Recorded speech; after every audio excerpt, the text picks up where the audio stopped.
Hello everybody and welcome back.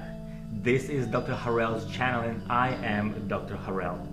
The purpose of the channel is to maximize your wellness, well-being and ultimately, of course, happiness. These specific series are dealing with post-traumatic stress disorder and trauma in general. This is segment number 3 in this series and the topic of this segment is resilience. What makes us more resilient in the face of a trauma? Hypothetically, if we have 100 people exposed to trauma, only 25 out of them will develop PTSD. So what about the other 75? What is the secret to their resilience? What can make us more resilient in the face of a trauma? Let's take a look. Number 1, the type of trauma. Especially if person believes that their life is or was in jeopardy. Obviously, the more severe the trauma, the higher the likelihood of developing PTSD.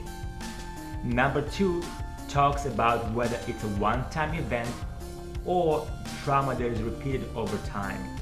So we call it an accumulative trauma. Accumulative trauma has more severe effect on an individual and is more likely to lead to PTSD. Number 3, temperament. People who adapt to change more easily are less likely to develop post-traumatic stress disorder. Number 4, 5, and 6 all deal with social support. By social support we mean family and friends. Social support is really important in overcoming trauma. People with post-traumatic stress disorder are more likely to withdraw from their family and friends and isolate themselves. This is not a helpful behavior. Actually, reaching out, allowing your friends and family to be there for you, sharing your feelings, explaining to other people what's going on with you and what you're going through is helpful, and it has been shown that social support is a major healing factor in overcoming a trauma.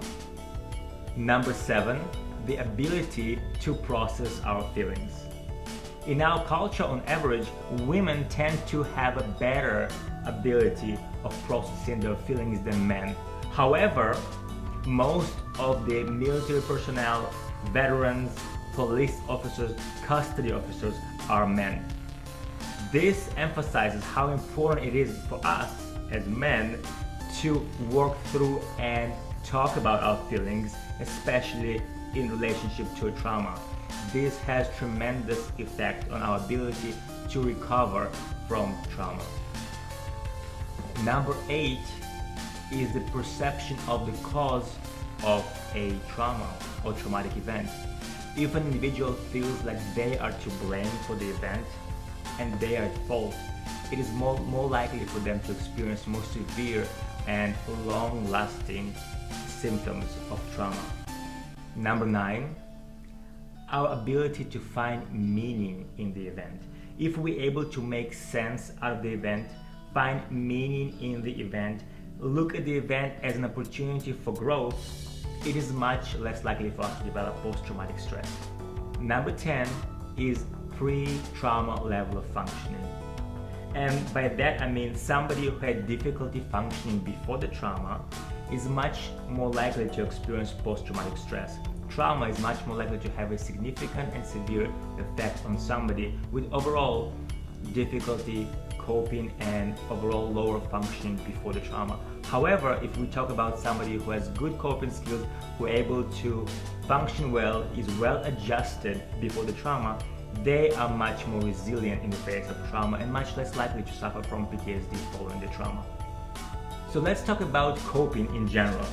What to do, which coping styles are helpful, and what not to do. Let's start with what not to do. One thing not to do is denial. Denying that if the event ever happened, or avoiding memories and reminders of the event, or blocking thoughts and feelings regarding the event. All of these things are not helpful. They're preventing us from thinking about the trauma, they're preventing us from finding meaning and making sense out of the event and overcoming and healing from the trauma. So now we know what not to do, so what is helpful? What to do? The coping that is helpful is first thinking about the trauma and allowing yourself to process the trauma, think about the event, and allow yourself to make sense and find meaning in the event. Allow yourself to incorporate this event in your overall life story and life philosophy and your overall worldview. Another thing that is really helpful is resolving past traumas.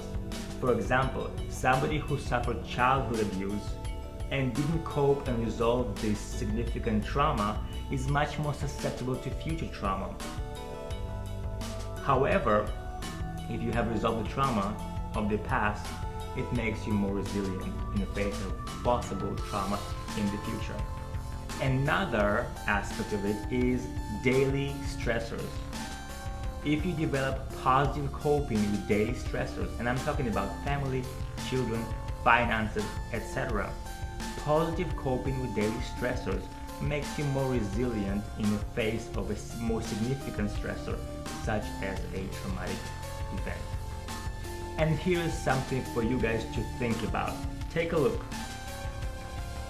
PTSD is apparently more severe and longer lasting when it is the result of human choice and action, rather than when it is results from natural disasters, accidents, or disease. Why do you think this might be? Please go ahead and leave your thoughts and comments in the comment section of this video. So this segment was dealing with the issue of resilience. The next segment will be focusing on how to deal with trauma and post-traumatic stress disorder. Go ahead and subscribe to the channel to receive the next episode. Also, you can contact me directly at www.beverlyhillscouples.com. Again, it's www.beverlyhillscouples.com. I'm looking forward to hearing from you. Any questions, comments, or suggestions for future episodes, please go ahead and contact me directly. Also, you can find me on Facebook under Harel Papikian Relationship Empowerment, or Twitter as Dr. Papikian. Make sure to subscribe to the channel, and I'm looking forward to see you next episode.